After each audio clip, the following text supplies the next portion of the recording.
There's a woman at every farmer's market, every gallery opening, every quiet Sunday cafe who stops conversations without raising her voice. She's 78.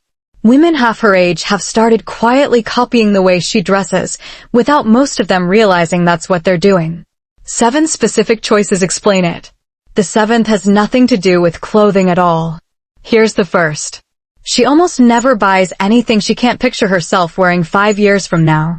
Not because she's cautious with money, though she often is. Because she learned, decades ago, watching pieces from her own closet come and go with each passing trend, that a piece bought for a single moment rarely earns its place for longer than that moment lasts. Picture 2 women shopping the same rack. One holds up a piece and asks, "Is this in right now?" The other holds up the same piece and asks a completely different question. "Will I still reach for this the way I reach for my favorite coat?" Only one of those questions actually predicts whether the piece gets worn 20 times or twice, and only one of them was ever really about the piece itself rather than the moment surrounding it. This is simple longevity thinking, the same instinct behind buying fewer, better pieces rather than a closet full of trend purchases that quietly stop working within a single season. A woman who asks the 5-year question ends up, almost by accident, with a wardrobe that photographs as timeless rather than dated, because she was never chasing a specific year to begin with. And nothing in her closet is quietly embarrassed by the calendar. If you're enjoying advice that respects your age instead of fighting it, this is exactly what we share here every week. Consider subscribing. Remember this, a trend has an expiration date built in from the moment you buy it. A 5-year piece doesn't. But the 5-year rule only explains what stays out of her closet. What's actually inside it follows a pattern most people notice long before they can name it. She dresses in tone, not pattern, more often than almost anyone else in the room. Cream on cream. Navy layered over navy. A single warm palette running from her blouse to her trousers to the coat draped over her arm, with maybe one small, deliberate exception breaking the rule on purpose, a single piece of color allowed in specifically because everything around it agreed to stay quiet. Here's what this actually does that a busy print never could. It makes the whole silhouette read as one continuous thought, rather than several separate decisions stitched together. Nobody has to work to figure out where one piece ends and another begins, which frees up all of that attention for her face, her expression, the conversation she's actually having. A younger woman copying this rule doesn't need to abandon color.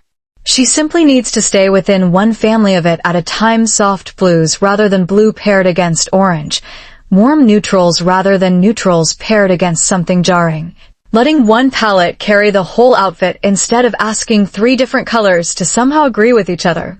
Remember this, a monochrome outfit isn't quiet because it lacks confidence. It's quiet because it already knows exactly what it's saying.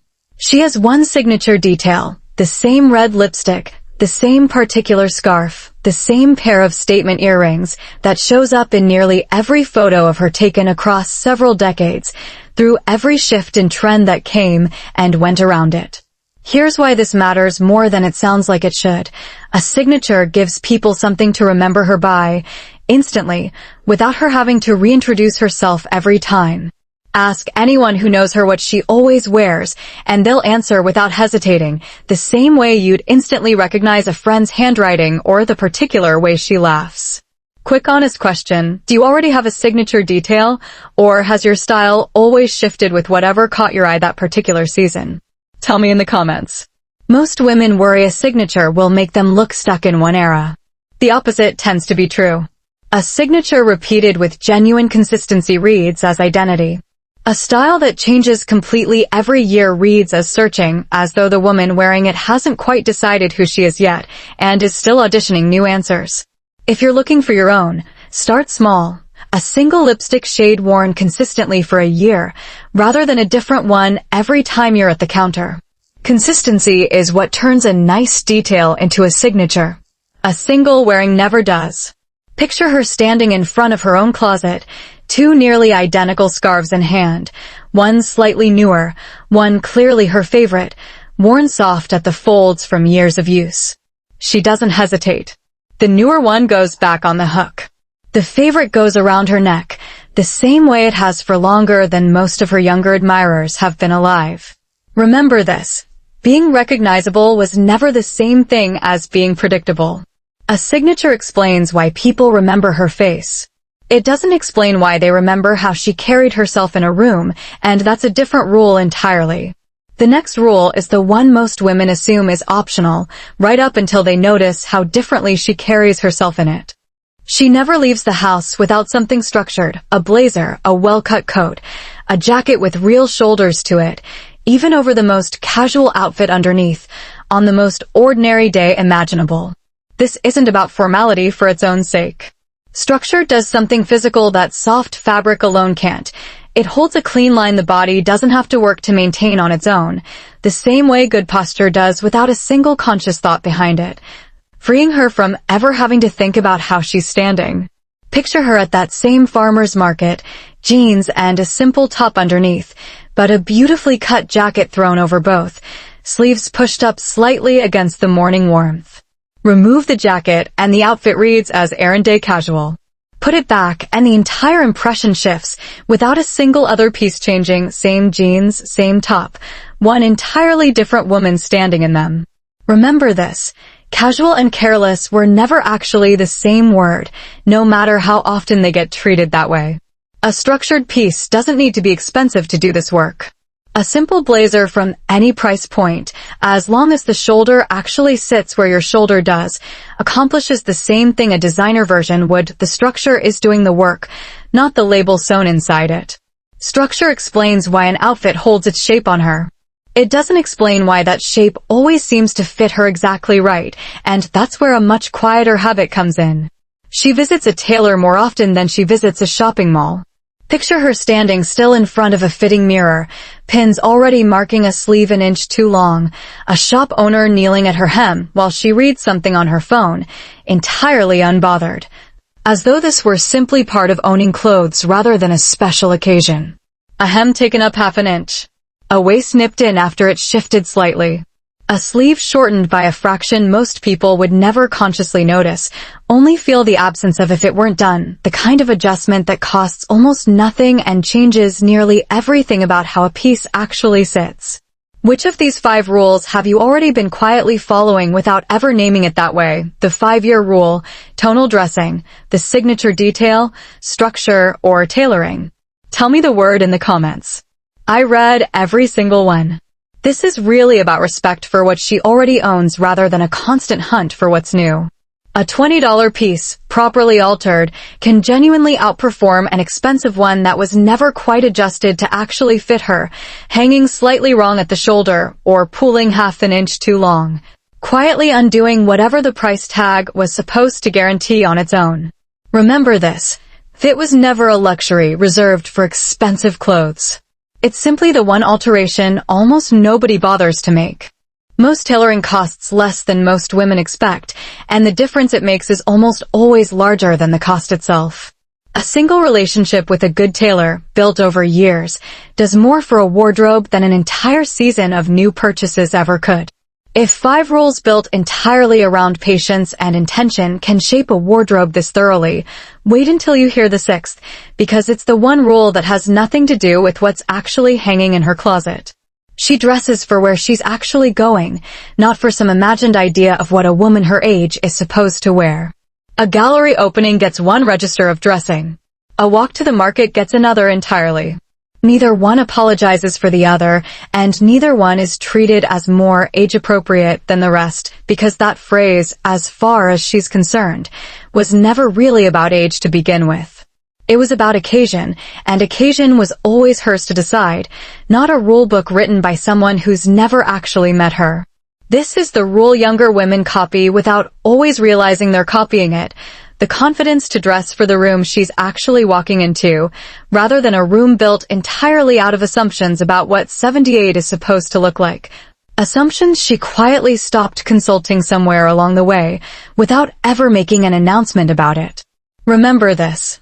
There was never a uniform for a decade of your life. There was only ever the outfit that fit the actual day in front of you. And now, the 7th. It has nothing to do with any single piece of clothing at all. It's the one every younger woman watching her is actually copying, even the ones who couldn't tell you that's what they're doing. Her pace. She doesn't rush into a room. She doesn't fuss with her outfit once she's already left the house, tugging at a hem, or checking a mirror one more time before she's fully committed to the day. She simply moves through it as though she decided, once, a long time ago, that this was who she was going to be, and she's never once needed to check that decision again since. Here's why this outweighs all 6 rules before it. Clothing can be copied in an afternoon. A 5-year buying rule, a tonal palette, a signature scarf, all learnable in a single conversation, all wearable by tomorrow morning. What can't be copied nearly as quickly is the unhurried certainty underneath all of it. The sense that she isn't waiting for anyone's approval before she decides she looks exactly right. A woman half her age can buy the same blazer, the same red lipstick, the same tailored trousers, and still not quite land the same impression, not because the clothes were wrong, but because the certainty wearing them hadn't fully arrived yet. That part isn't purchased. It's simply practiced, one unhurried decision at a time, for years, until it stops being a decision at all and becomes the way she's simply always been, the way a river doesn't decide its course anymore after enough time has passed. You can watch this play out at that same cafe. Some mornings, a younger woman leaning over to ask her, gently, where the scarf came from, or the blazer, or the lipstick. She always answers kindly. What she can't quite hand over in that same conversation is the 20 years it took to stop needing to ask. You were never actually watching her clothes. You were watching a woman who stopped asking permission decades ago, and everything else on this list was just the outfit that certainty happened to be wearing that particular day. Remember this. You can borrow every rule on this list by tomorrow morning. The 7th one, you'll have to grow into, and that's precisely why it's the one worth starting today, rather than waiting for some imagined moment when you'll finally feel ready for it. Here's what all 7 of these actually share. A 5-year buying rule instead of a trend chase. Tonal dressing instead of competing patterns. A signature detail instead of constant reinvention. Structure instead of formless ease. A tailor instead of another purchase. Dressing for the room instead of an imagined age bracket, and a pace that never once asked anyone's permission. 6 of them you can borrow by tomorrow morning. The 7th, you'll have to grow into, one unhurried decision at a time, the same way she apparently did, decades before any of us were paying attention. Tell me, which of these 7 are you already doing, and which one are you finally ready to start? I'll be reading every answer, and I might feature a few of them in the next video. Give this a like if it gave you even one thing you didn't know a few minutes ago. I'll see you in the next one.